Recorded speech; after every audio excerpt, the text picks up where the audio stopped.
Hello, you wonderful people, and welcome to another episode of Super-Fanta-Fi. This being a show where I talk about TV shows of the supernatural, fantasy, and or science fictional genre. For today's episode, I'm going to talk about the latest episode of The Magicians. A lot of really interesting things went down in this episode, so let's break it down. Or first and foremost, let's start off with Eliot and Julia. Once again, there's like character pairings that you never really get to see. It's interesting that it would come full circle, them being the two people that did get possessed, that this season would end up kind of bringing them closer together. But the fact of the matter is, Elliot's being there for Julia because it's like, well, she's weaving stuff because of hedge stuff that she's trying to like use the items to kind of break them out of the cell. But Charlton's like, that's not going to work because the cell blocks all magic. He's like, yeah, I know. But basically, he wanted Julia to do it because it kept her mind preoccupied under the circumstances like, well, we're locked up in a prison, we might die. In fact, it matters you're pregnant. It's like, he wanted to kind of ease her mind. So any attempts to kind of,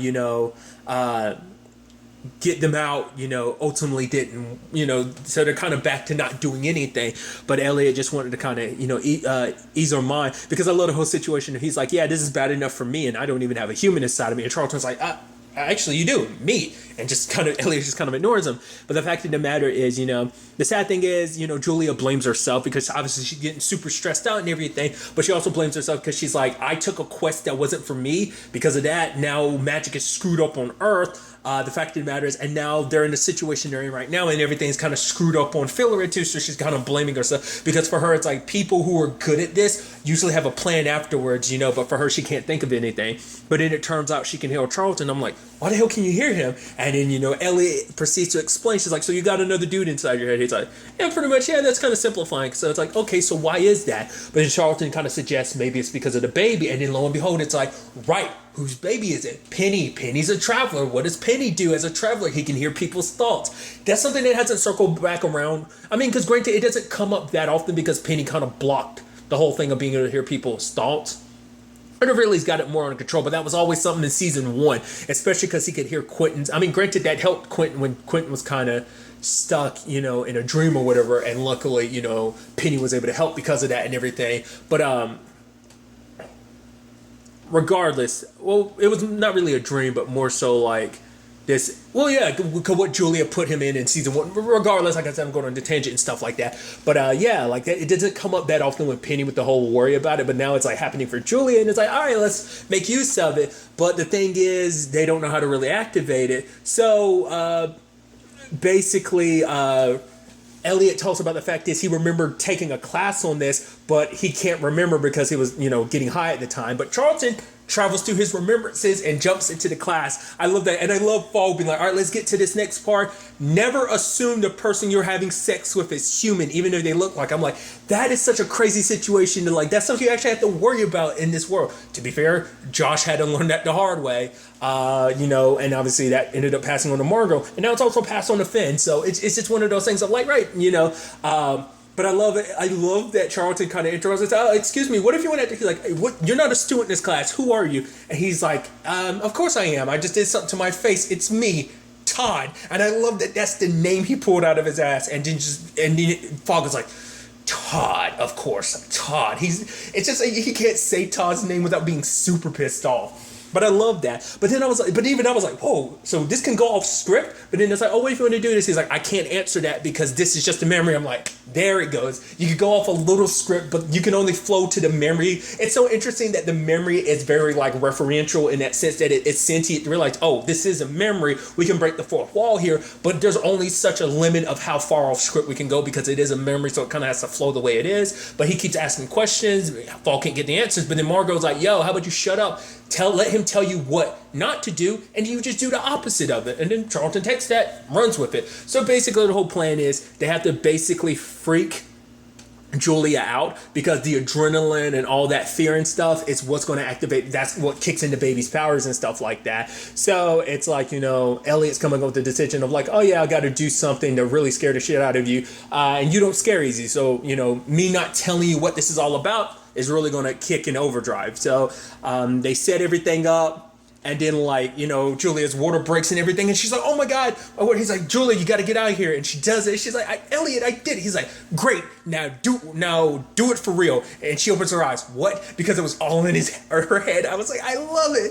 It's like, she's like, what? You motherfucker. You incepted me. And it's like, oh yeah. I mean, it worked, but it's just like, because I kind of figured, I didn't even expect it to be an inception. I thought it was just purely like, well, I mean, it still kind of applies, but I thought it was just, I figured it was probably in her head. I thought like the fear of like, oh my God, the baby's coming, I need to do this, but she did it. And so luckily they were able to get out. So that's one side of things. Another side of thing kind of ties together where we have Josh being taken by Dark King.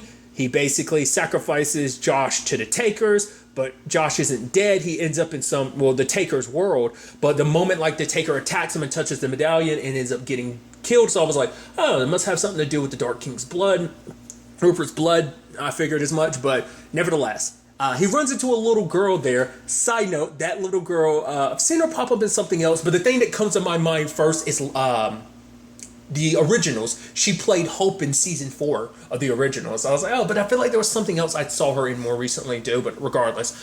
So the fact of the matter is, it's like, oh, well, her name is Ash, and the fact is, her and Josh, and it's just like,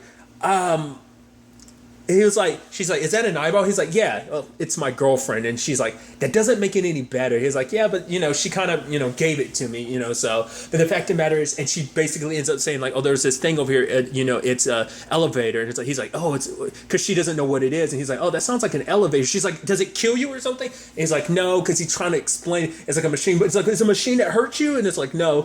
So basically, like, he tries to avoid being around adults because, like, adults lie and, you know, takers come and stuff like that. Luckily, he was able to save her from the taker, which that scene in particular has some impact, but we'll circle back to it. But I love that, you know, I forgot, what was it, Margo Pro or something like that, because he had Margo's eye where the medallion was in the strap and everything. And he's like, honestly, on Earth, that would have, like, it would have made perfect sense. But nevertheless, they get on the elevator, but the elevator takes them to the underworld. It's like, well, we don't really have much choice, nowhere else to go. But it's like, oh, we're not dead, yet we're here in the underworld.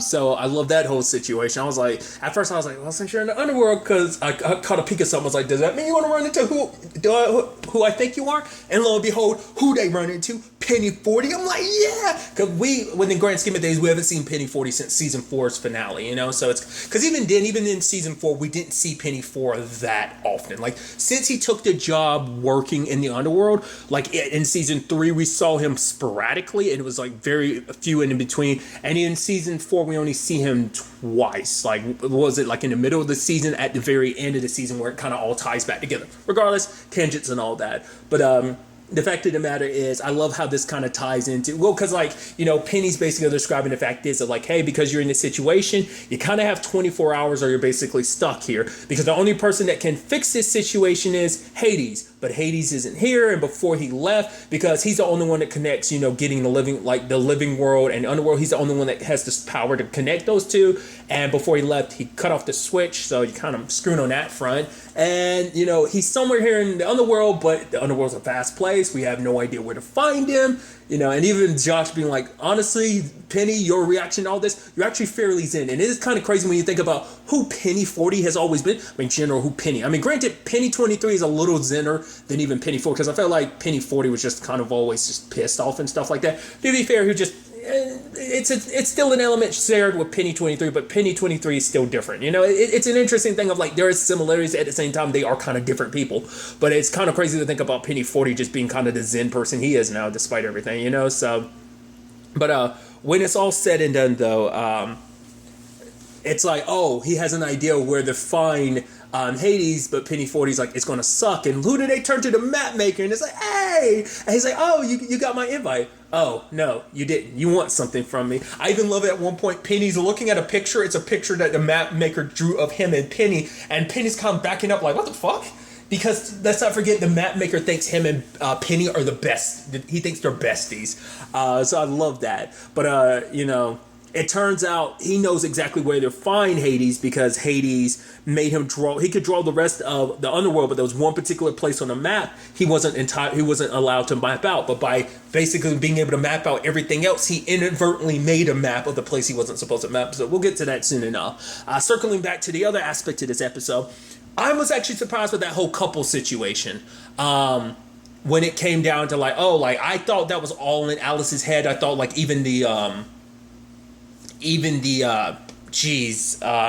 Katie was fake, but it turns out it's all real because Alice got her finger back, but it's like, well, it was fingers, right?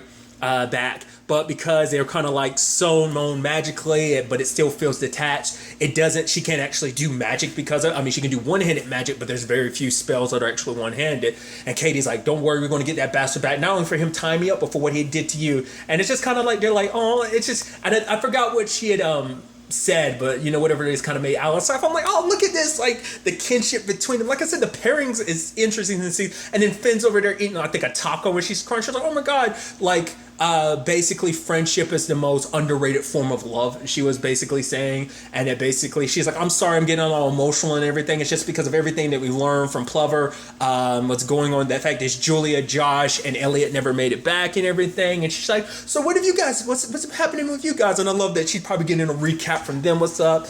Then there's the whole thing with Margo, because Margo has never been this separated from her eye, literally her eye being in another dimension. And basically there's a connection kind of keeping them together, and basically that connection is being drawn so far back that it's basically affecting Margo, kind of killing her because her nose starts bleeding, but she doesn't want to lose the eye because it's her only connection to Josh, which I'm like, oh, that's super sweet. It's like, you know, despite everything, you've said it before, you love that dude, you love him so much, and it's so adorable because it's like, if I don't have it, I won't be able to keep an eye on Josh and make sure he's okay. It's like, oh, that's super adorable, you know.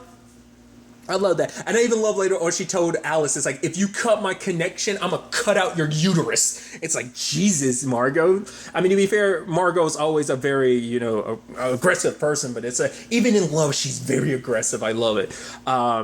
So they're trying to help her out. They take her to the school so they can be able to actually perform magic without there being issues. So that was really interesting in the grand scheme of things. But the fact of the matter is, you know, they end up kind of being able to help Margo by basically channeling basically making it so that the connection has a buffer. That instead of just going straight to her, it has somewhere else to project. It's basically they put a crystal in her eye and basically turned her into a projector, which was pretty interesting. It hurts, but not as bad as it did. Basically, in hell, they ended up learning that Hades actually isn't there anymore. So they end up, you know, kind of getting a message to Margo about like, hey, we need Hades is gone, so need to find him. He's here on Earth. So Alice and Katie go, and I love that they end up running into him. He's just like, oh, hey, Katie, Alice. It's like, right, you're Hades, so you wouldn't know so much about them, wouldn't you? And it's like, all right. I mean, especially when considering the fact is, well, Alice has technically died already before. I mean, granted, she was an infant. It's a whole thing. So, but I'm sure I think it's probably just a thing of, well, he connects the living world to the underworld, so he probably knows all the things, like everyone that ever lived, he probably knows. Just, you know, I mean, being a god and everything, he's omnipotent, kind of like that. And regardless, I love also that he's like, did you guys come here to watch me play? And lo and behold, what the hell he's playing? Untitled Goose Game. It's like, that's such an interesting pick. Regardless, I was about to go on a tangent, I won't, but it's just like, oh, this is such an interesting pick of a game. But the fact of the matter is, it took a while for Katie and Alice to understand why he left the underworld, because it's like, oh, could you just quit that? And he's like, yeah, I did. But now it's like, right, Persephone, because Alice recognized the condition, because she's like, I literally was going through this like between season 4 and this new season because of losing Quentin, so it looks so familiar. And it's like, right.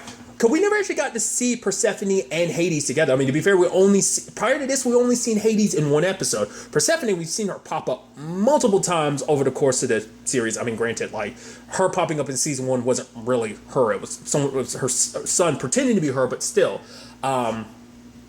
Which I'm surprised. I mean, that's her kid, but I would assume that would have to also mean, like, he's Hades' kid, too, which I'm wondering, like... I mean, especially considering the connection Katie has to his kid. I was wondering about that.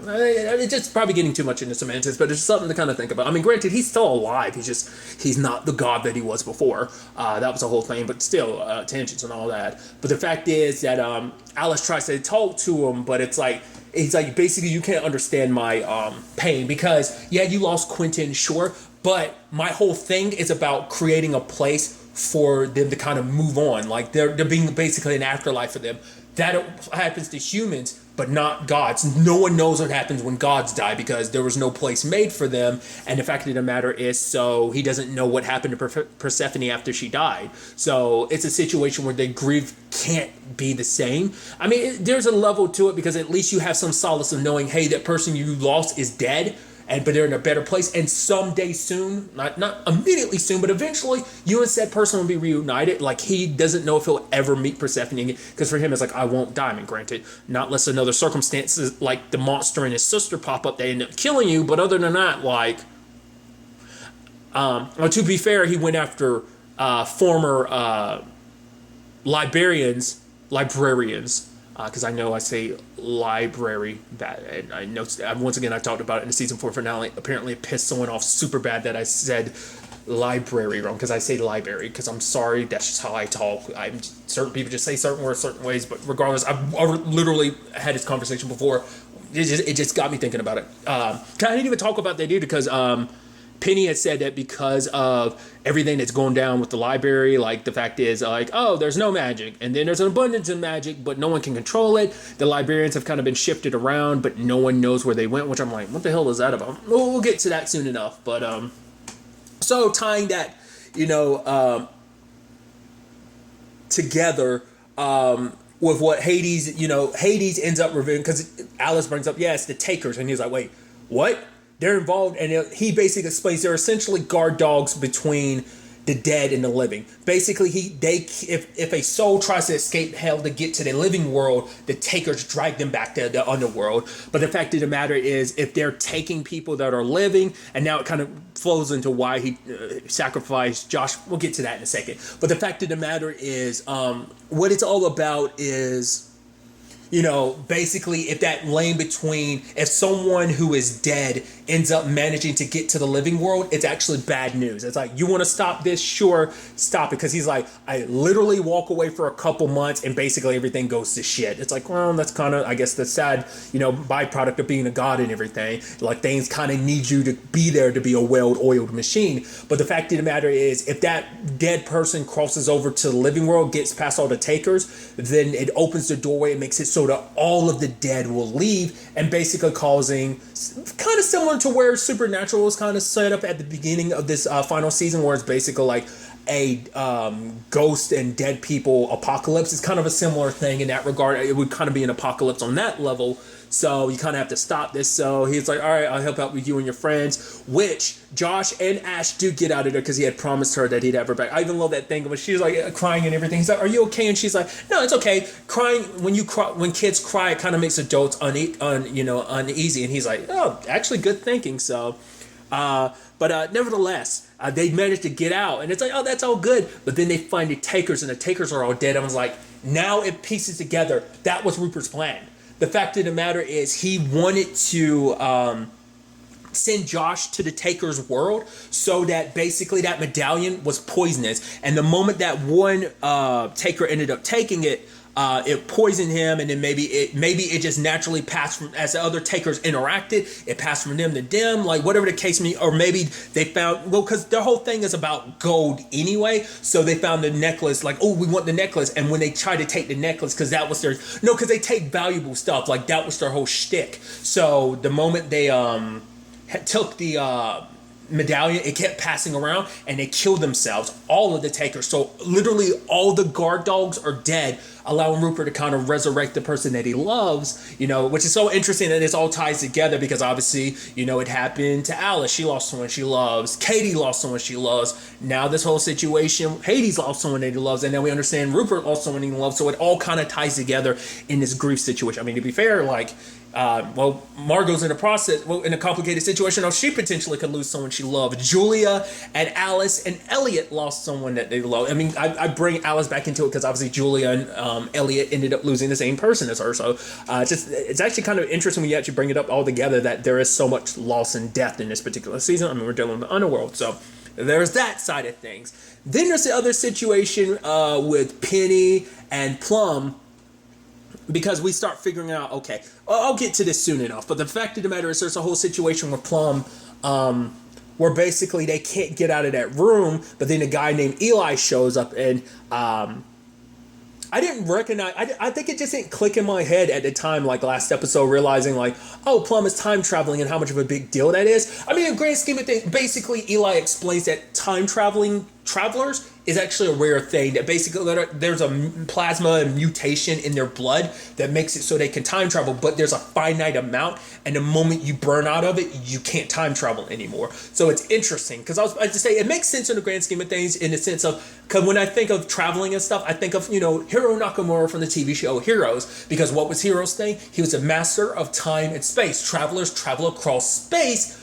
But it would also make sense that it would be, because, you know, time and space kind of go hand in hand, but it seems like it's a rarity. So the whole thing is like, either you stay here or you won't be able to, because I love him being like, because the fact is the whole signal thing was about warning time traveling travelers not to screw up time. But he was like, I thought you'd at least do something a little more like, you know, something more like try and kill Hitler. But she's like, well, it was on my list, but I just, you know, didn't get to it yet and stuff like that. Because obviously that's a go-to thing, because he thought, you know, you at least do something more practical with your time travel and try to kill Hitler. But obviously it's a whole thing about keeping the timeline in check, which is so interesting that you bring that whole point up, considering the fact is Jane Chapman kind of screwed with the timeline. So, I mean, I guess because she reset the timeline, I guess because she created an exception to it. That's why I think it's just so interesting.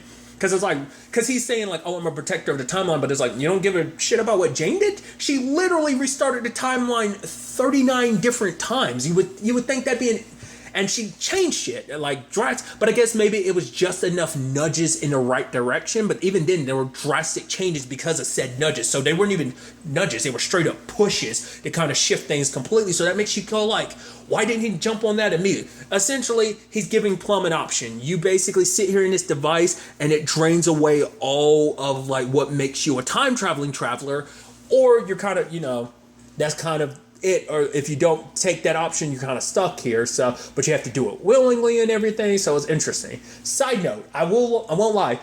The joke that Plum told, I actually kind of thought was like, oh, that's actually a really. Because even Penny was like, oh, it's official, there's no good time travel jokes. I actually kind of like that joke. Basically, what was it? A time traveler walks into a bar in 1908 or whatever and sit beside a young Adolf Hitler. And he was like, you know what I hate? And the time traveler said, Jews. And he was like, and well, now that you mention that, and it's like, to me, it's a fucked up and dark joke. I not necessarily, it made me go, ha ha ha ha. It didn't make me laugh out loud, but it made me go, that's a smart joke. It's interesting. Like, oh, in your attempt, you know, you basically, the full circle things are basically like, oh, you inspired Hitler. I mean, it's kind of like, it hits a level of fucked up. It's like, oh, you inspired Hitler to be the mass genocidal maniac that he was. Like I said, it's just an intriguing like time travel joke. I would have never thought. I was like, oh, that's interesting. But nevertheless, Plum decides she wants to get rid of her powers, but Penny ends up discovering it's not just get rid of your powers, he's draining it out of you. And then it turns out, oh, Eli's a time traveling junkie essentially, because he used up all of his time travel juice, which is weird to say, I know. And so apparently he's done this to other time travelers. He gives them this choice, and basically Joan, because for him it's like he wanted to give time travelers the benefit of the doubt, but he couldn't trust them, so it's all about protecting the timeline. But it's like, who's to say you have to be the default? Who put you in charge of being the facto be all of like, oh, I'm going to be the one to protect the timeline? Like, who's to say that you're the right choice for it? I mean, who's to say you haven't screwed things up? But I mean, who knows? It's like, that's what this whole signal thing was about, drawing people in. Because Penny was never meant to hear it, because Penny's not a time traveling traveler, so he never had that aspect. So it was never him that it was just Plum that Eli was after. So it turns into a whole thing of like, all right, she still has some left, but she's going to keep it. You can have whatever she's put in this. And it's like, okay, but if you change the timeline even a little bit, I'm coming for her, which immediately makes you go like, she's going to have to change the timeline for something, and he's going to come after her for it. Maybe not. Nevertheless, they pop in. It's like, oh, and get Plum some help. Holy shit, Julia's pregnant. She's like, yep, we got to talk. And it's like, that's the end of the episode. Dude, shit is hitting the fan. Obviously, everything with Rupert, like, it's like everyone regroup. We got some communicating to do about everything that's going down, which obviously you might need a time traveler considering this whole thing with Rupert, because it might be a situation of like, well, once it crosses that line, you might need someone to go back in time to shift some stuff, but then who knows if that's going to 100% work out. This is definitely going to be interesting to see kind of where all this goes, while like literally the state of like the world is in danger, the world of, the dangers of like the world of Fillory and Earth being destroyed.